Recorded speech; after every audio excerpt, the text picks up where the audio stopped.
Hello, my name is Ulrich Gehmann from the Idle Spaces Working Group, and together with my colleague Flora Loughridge, we will present on what we consider to be a cultural tendency of prime importance, a tendency which influences the idea of not just modernist utopias, but moreover of recent trends of a digital immaterialization. It is a tendency towards an increased abstraction. We will start with its first fully elaborated representative, the Gothic Cathedral, and we will end with the digital spaces of today. Today, we live in spaces based on abstraction and technology. Abstraction is a two-sided phenomenon, denoting not only a mental process of drawing away from something in the sense of finding the common in the diverse, but also to actively shape something as the mind's active grasp of form. In general, we have two basic types of space. Abstract space as a non-personal, non-individual entity, and space as concrete place. Both types have a long cultural tradition referring to Roman and Greek conceptions about space. And in terms of our cultural heritage, abstract spaces are space as the Roman spatium, denoting the geometrical, homogeneous, non-individual space. Opposed to the Greek topos, space as the concrete place where humans can live. The latter equals the anthropological place of the modern anthropologist Marc Auger, and it is demanding as a space of belonging, identity, and hence of history. As the terms of spatium and topos reveal, in the Occident, the cultural sphere we not only live in, but which transformed an entire globe, there is an old conflict between abstract geometrical space, spatium, and a concrete place, the topos. The latter is a place where humans live in the sense of human measure and prosperity. Related to these two notions of space is the one of utopia, an utopos or non-place from its Greek origin, can be either a place we are longing for as an ideal, but which does not exist for us at the moment. Or it can denote a place literally inhuman, a place where human beings deserving the name cannot live if they want to stay human. The latter places follow the spatium model, and this type of space became prevalent since modernity, enhanced by the digital spaces of today. The non-place is the typical space where humans exist today. Looking at the history of our cultural sphere, a so-called Latin West after the decline of antiquity, after the Roman era, the spatium type of space was first fully pronounced in the times of the Gothic Cathedral. As a symbol, the full representative of something or somebody absent, the cathedral is standing for first an utopian space, a one to come as a second paradise after the first paradise was lost. And second, it is an immaterial space, not from this earth, but freed from physical confinements. Such a space is a symbol for the human individual's liberation. The Gothic Cathedral is standing for all these aspects. Related to utopia, the non-place, the mindset underlying the cathedral has two main aspects. First, to overcome history and the world as it is, with its confinements towards liberation. This is the idea of the heavenly city. And second, to overcome these confinements via an increased immaterialization, means an increased tendency towards independence from material framings, from physical boundedness in general. In a Christian perspective, history becomes a clear vector. It is no longer a repeating of the ever same, as in antiquity, nor the modern contingent history without direction and meaning. It is a history that means something for human beings. It has a defined beginning, it is the first paradise made by God, and a defined end, the second and last paradise also made by God. So, two worlds as artifacts, these two paradises, mark human history. The period between these two paradises, the Middle Ages of a time in between, has to be overcome. In any case, it is of minor quality than the end. This directed or directional history survived as a music substrate into the future, first and foremost, interestingly, in modernity. Utopias, progress, improvement, individual liberation, world building in general. Therefore, the Gothic Cathedral follows a fractal geometry. If we go back to the Gothic Cathedral now. As in the universe made by God, where the small reflects the large and vice versa, as is the case in the self-representing systems of modern system theories, the small is repeated in the large and the large in the small, and this you can see everywhere in a cathedral's architecture. The basic principle of such an architectural geometry is called fractal dimensioning.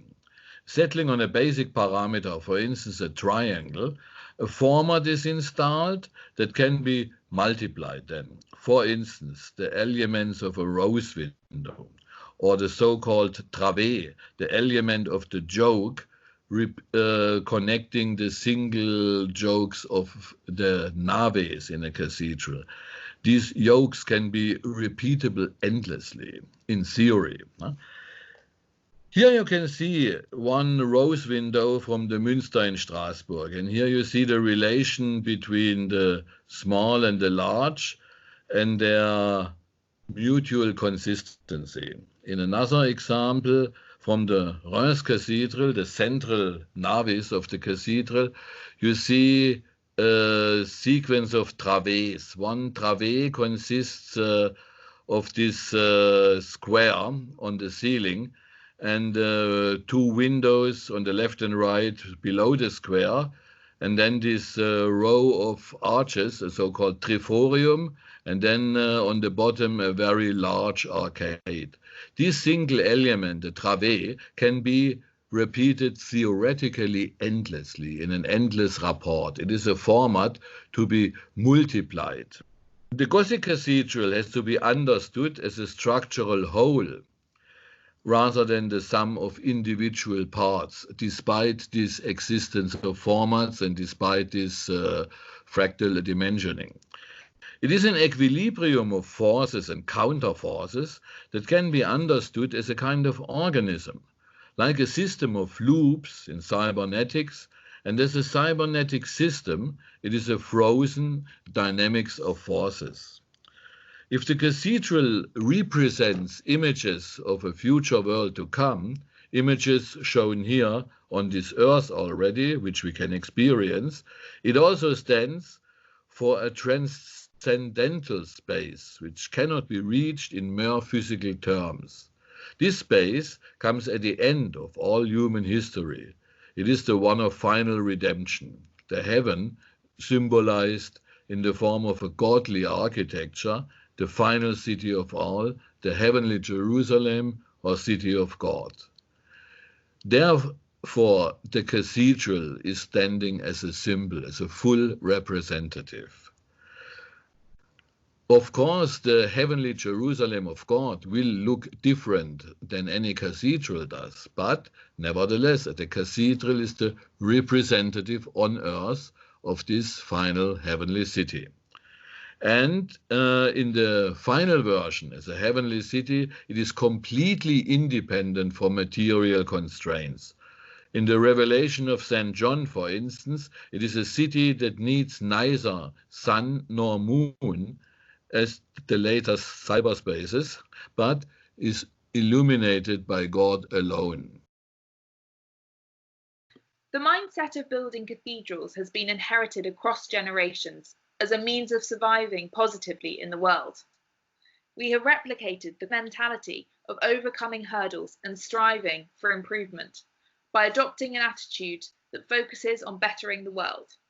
A clear example of this was seen in the Age of Enlightenment, the 17th and 18th century movement, whose thinkers questioned traditional authority and embraced a renewed interest in natural science, political economy, and the use of reason, in order to create better societies and people. And so the Christian myth of progress was transformed from the immaterial, heavenly domain described by Ulrich into a material domain rooted in scientific, technological, and socio-cultural reform. As in the Christian tradition, Enlightenment thinking resembled an attempt by man to overcome history as it is, in search for a better and final one, a modern-day Christian paradise regained at the end of all days. They sought after spaces that were perfectly suited for an assumed human condition and could be defined and constructed by man himself, and not just pre-given or reliant on divine intervention. The notion of inheriting an ideal space and a myth of progress has become ingrained in our cultural memory, a form of collective memory that is firmly rooted in the image of the Gothic Cathedral. German professor Elida Assmann describes cultural memory as a kind of institution. It is exteriorized, objectified, and stored away in symbolic forms, such as the ideal space of the cathedral, which, unlike the sounds of words or the sight of gestures, are stable and situation transcendent. They may be transferred from one situation to another and transmitted from one generation to the next. We see a further example of this in Lionel Feininger's 1919 woodcut cathedral, which adorned the cover of the Bauhaus Manifesto, representing the utopian vision of this modern German arts and crafts school. Feininger deliberately uses the Gothic cathedral to reference the spiritual vision of this community. The work therefore epitomizes the intrinsic, historic link between abstraction and the cathedral, whose geometric form in this woodcut propelled this spiritual emblem of the Middle Ages into the modern day. The Gothic cathedral and medieval guilds depicted through this old-fashioned medium indeed become associated with the forward-thinking values of dynamism, rebuilding, and social vision of the Bauhaus in 1919. And in this way, the age of the Gothic cathedral was symbolically rebuilt centuries later. German architect Bruno Taut's Alpine drawings provide a further reference to the cathedral and heavenly Jerusalem, the second and final paradise to come, which, in these drawings, Taut pulls from the heavens and places on earth. His spiritual glass structures are described as a utopian force and symbol for a better future. They assert the mystical quality of nature over the harsh materiality of urban existence, specifically communicating the liberation of mankind from the chaos of the First World War. As we see here, many of Taut's drawings gesture upwards towards the heavens. They show an escape from the confines of the moment and a transition from the material to the immaterial. Taut, along with a group of German architects known as the Neues Bauen architects, later adopted a more rational form of construction, building modern, functional community housing blocks in the 1920s to house families after the war and support a rapid increase in population. Again, an attempt by man to strive towards an ideal world that can be built and is not grown by nature or pre-given by God. The Hufeisensiedlung horseshoe estate, designed by Taut between 1925 and 1933, is a particularly interesting example. It is a housing estate in Berlin comprising multiple terraced garden homes which are arranged into a 350-metre long striking circular or ring-like formation. Interestingly, the formation of the estate is very closely linked to the new headquarters of the technology company Apple, known as the Apple Park, which is located in Cupertino, California. Steve Jobs wanted this new campus to look less like an office park and more like a nature refuge. 80% of the site consists of green space. As Jobs once described, It's got a gorgeous courtyard in the middle, and a lot more. It's a circle, so it's curved all the way round.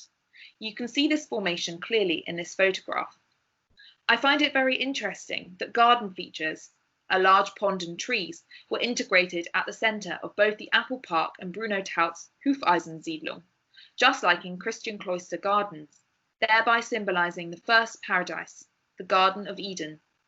Our cultural memory of paradise has been stored away in this recent symbolic imagery and has, as a result of this process, translated our modern mindset into the digital age.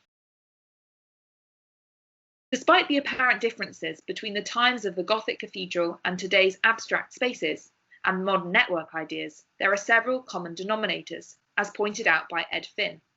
The birth of the digital age is inextricably linked to traditional Christian notions of dreams of liberation. Cyberspace, the virtual computer world that facilitates online communication, provides spiritual spaces of empowerment and agency to individuals and communities, as its invisibility, intangibility, and ever-expanding presence give humankind the opportunity to overcome the confines of materiality. Howard Rheingold similarly prophesied about the future of cyberspace, suggesting that people will use it to navigate through the dangerous complexities of the 21st century. Here, Rheingold describes a conceptual space bound to deliver fantastic opportunities for each individual, a cyber paradise that presents a new space for human self-discovery, or indeed a new Jerusalem. We have certainly formed the same faith-based relationship with algorithms and cyberspace as Christians did with the Gothic Cathedral. The cathedral continues to act as a pervasive metaphor, in that it offers an ordering logic, a superstructure or ontology for how we organize meaning in our lives. Just like the internet and contemporary computational systems present a unified vision of the world through slick user interfaces and carefully curated data. As Ed Finn points out, everything you might want to know is now available as an app. It seems that humankind's desperate longing for a second and final artifact at the end of history has gone so far that it has turned into a secularized, utopian version of this end. Digital space is, of course, an abstract space and secularized version of the Christian paradise, the modern-day Jerusalem that started with the Gothic Cathedral.